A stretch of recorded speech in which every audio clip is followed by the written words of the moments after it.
Hi everyone, I'm Ed Amoroso from Tag Cyber, and I'm here today with Dave Baggett from INKY, and we're going to learn all about phishing and how technology can be used to reduce the risk of email threats. So it's going to be a lot of fun. Dave, welcome to the discussion. Thank you. Great to be here. Dave, before we get into it, why don't you take a minute, just give us a thumbnail on what the company does, and then we can dig into some of the tech issues. Yeah, around 5 years ago, my team and I looked at email generally, broadly, and we noted a few things. One thing that really stood out was that phishing was still a problem. Even though you had vendors who had been in the email security space for literally decades, we still saw CISOs and CIOs with their hair on fire over phishing. And so we kind of took a step back and asked the question, why? Why is this not a solved problem? And I think for a lot of people, they wonder, if is it even a solvable problem if it can't be solved by these big companies for so long.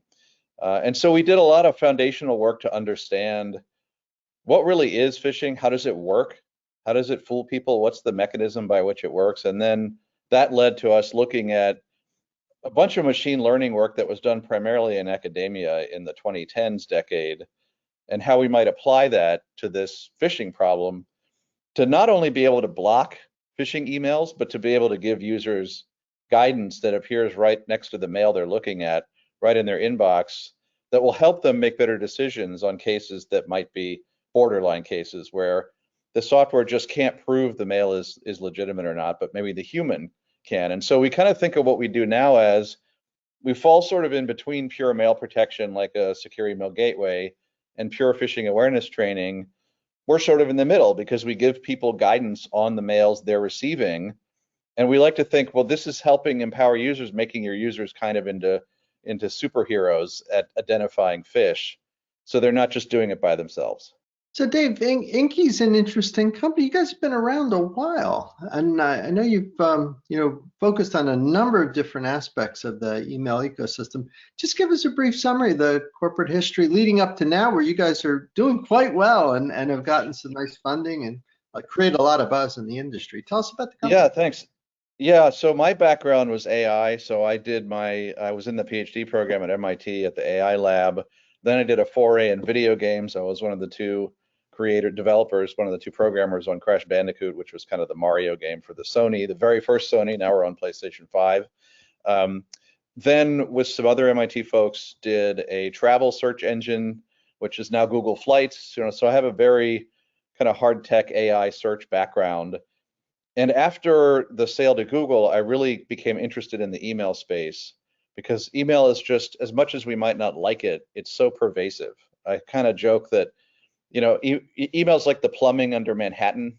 You may not like it, but you're stuck with it. So the only thing we can do is try to make it better. And so there were a bunch of things that we did, over the last decade around email productivity and security, and we did some experimentation with encryption of email, and eventually settled again on this idea that phishing is really, really devastating because not only is it incredibly dangerous, when someone gets, let's say, a fake invoice and they pay it, that's just money out the door.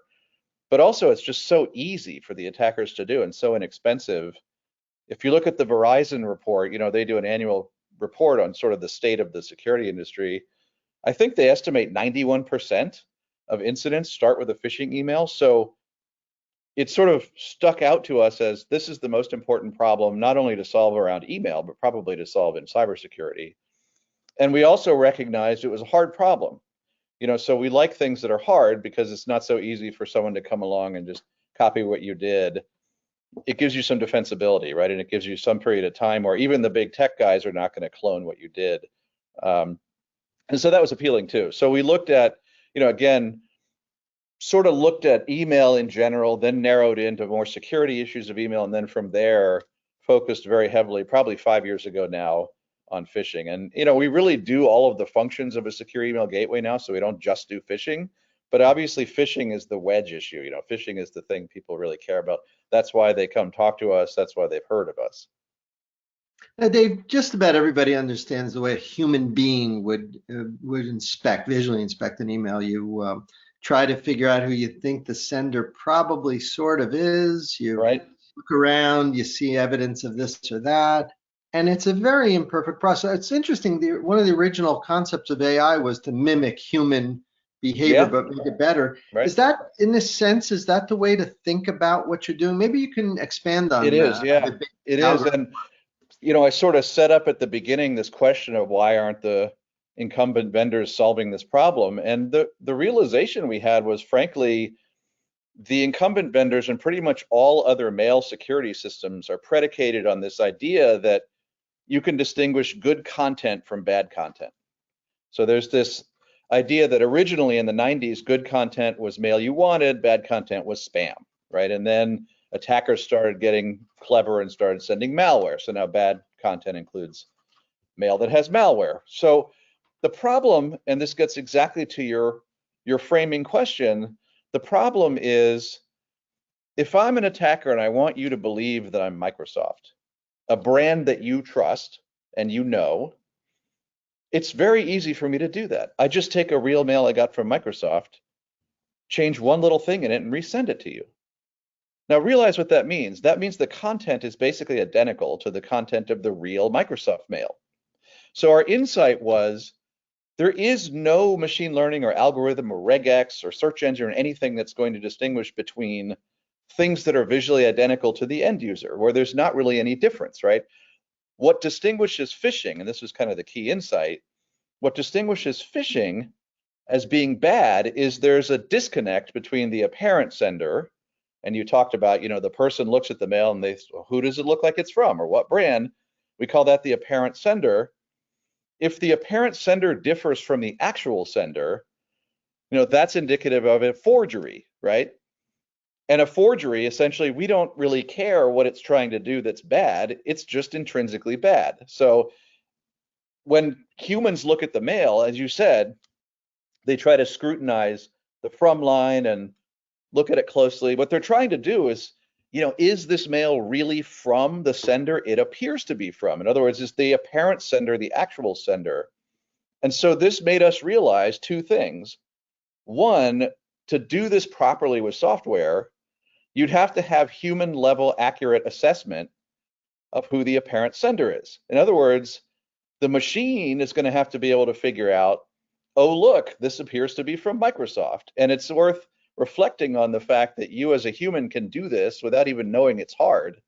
But it's really interesting that you can do this, right? Like I can give you a mail you've never seen before. It doesn't even have to say Microsoft. In 1 second, your brain will tell you, oh, it's from Microsoft, because you see, well, it says Office 365 or it has some imagery, right?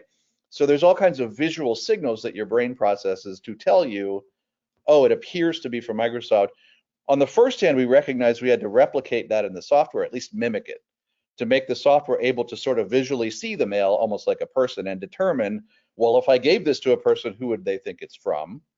And on the other hand, we realized the machine's going to have to be able to do that task, which is difficult for the human, which is this really from Microsoft? The machine's going to have to be able to do that a lot better. And the good news is that's where the machine has a huge advantage over the human, because the machine can just have a giant list. Here's all the valid mail servers for Microsoft. If it's not on that list, it's not valid. A human can't possibly know all of that. And similarly, the machine can verify digital signatures. And now almost all of the major brands, they'll send mail digitally signed. Obviously, a human's not going to validate a digital signature in their head, right? So it's just interesting that we recognize we had to solve this hard first problem, which is an AI problem, a computer vision problem of sorts. But then that would unlock a much greater efficacy for the machine. And then when there are these intermediate cases, we can then say, well, let's tell the user what INKY found out about it. Let's give them guidance, right? So we don't have to be perfect. We can at least tell the user when we're not sure, hey, this looks like it's a potential forgery. Like the sender may not be who you think it is. And that becomes incredibly important for mail from people, because we talked a little bit about the mail from appears to be from Microsoft. The other side of the coin is when you get a mail you think is from a person you know and trust, and that's forged. And that's a harder case because for a variety of reasons, it's harder for a machine to prove a mail came from an individual person than it is to prove it came from a brand.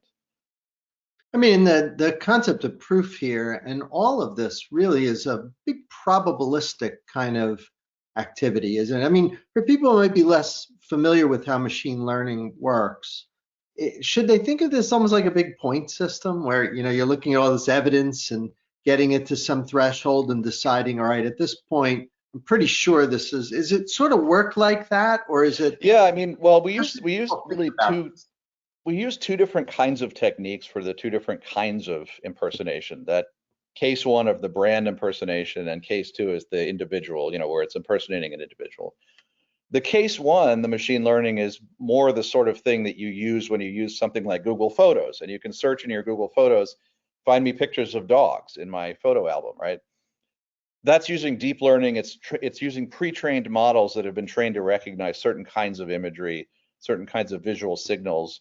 And so like that, we have models of all kinds that are trained to look at a visual representation of the mail from a rendering we do of the mail. We actually, INKY pretends that it's Outlook. It's like it pretends it's the thing that's going to display the mail to you and produces that representation. That's a lot like what you're used to when you hear about deep learning or neural networks, this kind of, and there it really is, we just train something ahead of time using a bunch of examples of, that's the Microsoft logo, that's not. That's a Windows logo, that's not. Like train the machine on a bunch of examples, and then it learns, that's the learning part, it learns how to identify imagery that is indicative of Microsoft versus imagery that isn't, or words, right? Or layout features. The second kind, I think, is a little harder to conceptualize. In the second case, where we're trying to determine is a mail from a person, there's not a lot of visual content in a mail that somebody typed, right? If I just type into, two sentences and send you that in a mail, there's not a lot of visual content there. It's just words. So for that, we actually maintain a model of every mail sender we've ever seen, and a kind of like a fingerprint of that person or a profile. Like, what is their mail normally like? And that's where we use machine learning that's called clustering. And you can think of, INKY extracts a bunch of features from the text that someone wrote, and essentially that turns that email, or the body of that email that they supposedly typed, it turns it into a point in a high dimensional space. Now, don't try to imagine high dimensional, it's impossible, but imagine turning it into a point in 3 dimensions. So take a bunch of emails, turn them into points in a 3-dimensional space, and you notice, oh, look, all the ones that are from Sally are close to each other. They form a cluster, right? So if you do this mapping of the features, we call them, that we extract from the mail, if you do this mapping from the features into the points in this space, you have the natural property that, hey, look, points being close to each other in this space exactly accords with our human intuition of similarity, right? So that looks similar to something Sally has said before, right? That looks similar to a greeting that she's used before. So this gives us a way to say, well, if a mail comes in that claims to be from your vendor asking you to pay the invoice, which is attached as a PDF, now INKY can say, well, wait, does that look like something that person has written before? Does it have the statistical hallmarks of mail that person sent before? And again, that's where sometimes it's inconclusive. Well, it doesn't really look like something they wrote, but maybe they just didn't have their coffee, right? And that's where, INKY can say, hey, yellow banner on this mail, like, hey, this doesn't look totally normal for Sally. Slow down and scrutinize this. And of course, if you're about to go pay somebody, maybe check outside of email, right? And what we found is this coupling of this really powerful machine learning with this user education piece on the real email that users are getting massively reduces click-through rates. So you might think you can put all the banners you want on, people don't pay any attention to them, but it's actually not true. It's actually the case that when you put guidance that's useful on a minority of mails, you can't put it on every mail, then people ignore it. For us, we put it on maybe 10% of mails. If you do that, then people actually do slow down, and they won't click through bad stuff, and they won't send bad wires, and they won't pay false invoices, and it works. So we kind of like to think of what we've done, and we didn't intend this from the beginning, but it sort of evolved into, it's not just machine learning blocking stuff. It's not just humans learning what to not click on. It's almost like a hybrid. And the closest thing I can think of is you've probably seen, there are chess matches where they'll have one grandmaster play another, and they're both using a computer. So they're both playing at superhuman ability, but it's still fair, right? Because they both have the same computer. They're kind of becoming this kind of cyborg. And this is really similar, I think, in a lot of ways. Again, we didn't intend it, but it certainly ended up that way, which I think is kind of Our philosophically very interesting. our lower tech analogy is a dehumidifier and a humidifier in a room fighting it out, right? Right. Yeah. I mean, and it turns out that the attackers also have been doing this kind of guided search on their own to explore, well, what are the nooks and crannies of Proofpoint and Mimecast that I can get through, right? So one of the other fascinating things we found is because INKY's catching a lot more stuff, we have analysts that look at the things that INKY's catching that it's getting through the upstream incumbent gateway system. And now we were able to classify into more than a dozen different tactics they're using. And we even understand why the tactics work.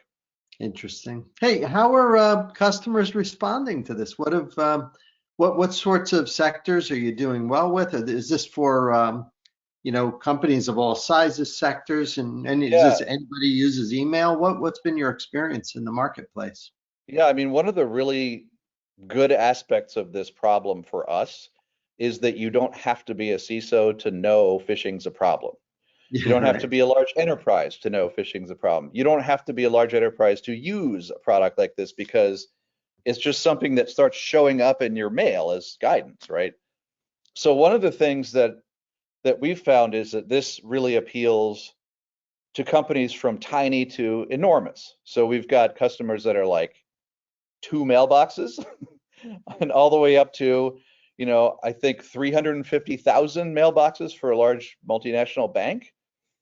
So that's a really good thing about this problem that from a sales standpoint, from a market standpoint, the market's very large. And I would say in terms of industries, we have, I would say, the large end enterprise, we have the usual highly regulated, energy companies, banking, insurance. That's certainly all there for us. But one interesting one, we also see a fair amount of construction company, things and like auto parts and stuff, things that are physical world goods that seem to be really under siege by the attackers for whatever reason. So I think mostly it's what you'd expect, from a cybersecurity market, but we do see some interesting, outlier cases. I'm going to ask you to maybe put your crystal ball out and make a prediction here. Is it reasonable for us to assume that maybe phishing at some point goes the way of, say, bank robberies, where it still sort of happens, but it's not part of our day-to-day sensibility the way phishing is today? Is that a reasonable end goal? Like it gets to where Yeah. it's enough below the line that it's no longer the same kind of Yeah, I crazy. mean, and so one of the things that we were fortunate enough to be included in the RSA Innovation Sandbox last year, and one Yeah. of the things that I said was, With there are my buddy, two. Hugh Thompson and I are very, very close friends. We worked together forever. I'm glad you're able to. Yes, I mean that was a great experience for us. We got to do like a 2-minute pitch, but one of Yeah. the things that I started that with was people have two widely held false beliefs about phishing. One is it's solved, because how could it not be? There's these incumbents that have been around for decades. They must be on top of it, right? Which is kind of what I thought 5 years ago. Or it's unsolvable. It'll Yeah. never be solved. It's just impossible. Throw your hands up, give up. And I think the good news is we already see a future around the corner where this is no longer, as you put it, a day-to-day problem. And Yeah. the goal for us, the white hats, is always make this so that even though it's cheap, it works so rarely that people just stop using it as the vector, right? So right now it's kind of the principal vector because it works really well. It's super cheap. The attackers know how to get through the So incumbent easy systems. to do. Yeah. And we already know from our results that's going to go away, right? Our customers are not anywhere remotely as vulnerable to this stuff. And probably for our customer base, it's not an effective tactic anymore. And so it's going to be a long time before everyone is our customer, right? There's a billion mailboxes. So I'm not saying this will immediately go away as a problem, but it will go away as a problem in the next, 5 to 10 years for sure. And one of the things I often get people to think about is you're a security person, you're the CISO for your company, you can protect your own accounts from getting taken over by doing the right thing and in having multi-factor authentication and protecting your accounts. So even if your users have weak passwords, they're not going to get their accounts taken over. What about all the third parties? What about all your thousands of vendors? You can't make them all do the right thing. Well, something like INKY protects you against the other guys having weaker security, right? And eventually, the more of the other guys adopt the stronger security, the less of a problem this becomes. So there's sort of a frontier of companies that are on the cutting edge using these kinds of newer, more effective techniques to protect themselves. And there's a knock-on effect as that spreads, through the industry, if it's an industry, or globally, if we're talking, globally. So long-winded answer potentially, but I think they're absolutely going to see the end of this as a real tactic. Like, That's, spam's still a problem, but it's mostly a nuisance. It's not, yeah, sure. no one's going It's out of business because of spam. Dave, if folks want to learn more, is the website the best place for them to go Yeah, to? inky.com, INKY.com. We have all kinds of stuff on there that you can look at. And in fact, if you're curious about some of those tactics that the attackers are using, we have a series called Understanding Phishing that you can get. Mm. We detail about a dozen of these. And I think they're really interesting. I mean, I sort of joke, but it's probably true. There's some Walter White, Breaking Bad Walter White type figure out there who's weaponizing these tactics and turning them into phishing kits. And that person's quite smart. I mean, these are smart people. So it's sort of interesting from a white hat perspective to look at, yeah, the black hat guys are pretty smart, and here's what they're doing. That's one of the things that we like to put out material that's not just marketing, but also is educational and provides people insight into how is this happening globally? What are the current trends? Well, Dave, on behalf of my team at Tag Cyber, and for everybody watching, I want to thank you for sharing with us your insights. INKY sounds just wonderful. I wish you nothing but the best. Keep doing the good work you're doing. We need you guys to keep doing it. My And pleasure. We will. thank you for sharing. It's been wonderful. Thanks, Ed. And for the rest of you, we'll see you all next time.